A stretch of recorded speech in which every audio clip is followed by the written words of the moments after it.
Hi, good morning, everybody. This is what you are waiting for. Finally, our first show aired now in our morning segment with us.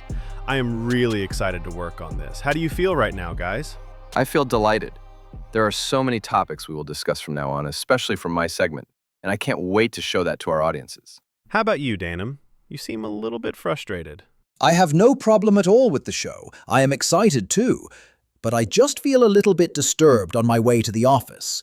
There are a lot of damaged roads that I need to avoid, and that's so frustrating. Do you feel the same way? Yeah, I feel it too. The worst part is you can't see which road you need to avoid at night, or the light gets darker, or even when the flood happens. I don't know who is responsible and who I need to complain about. Thanks anyway to share that, guys. Fortunately, our first content of the show this morning will talk about how these roads can be damaged, what are the causes, and who is responsible for handling this problem. Let's start with what's going on. These are some pavement damages that we often find on the roads. And there are some factors that are probably the reason why these parts of roads are prone to be damaged even if they're already repaired.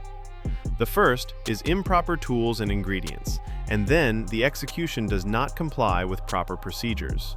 Irresponsible parties, technical problems like improper compaction and installation failure, and bad drainage system with traffic overload.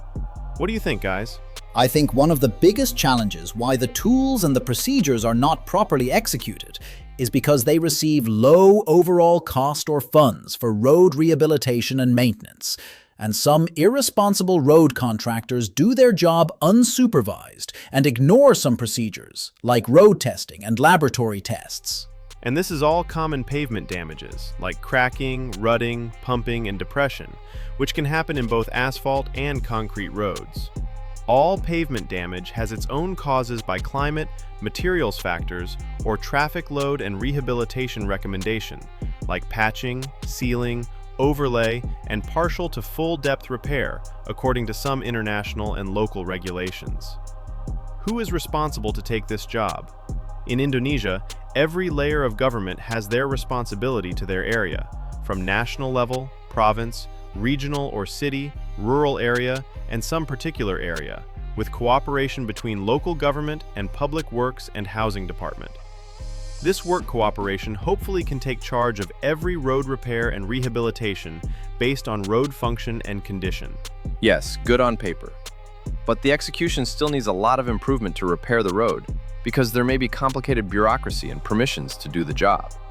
So the next thing is, how can we as a citizen contribute for road repair and rehabilitation? Because the more roads are not repaired, the worse traffic conditions will be. Yeah, it's tough, bro, but still there are some ways as a citizen to repair roads and minimize the damage in active and passive actions. The active actions include some activities like reporting the damage to road providers, participating by donating or executing for a small and private road like rural or residential area, supervising road budget or funds usage by the government, and giving feedback for road conditions.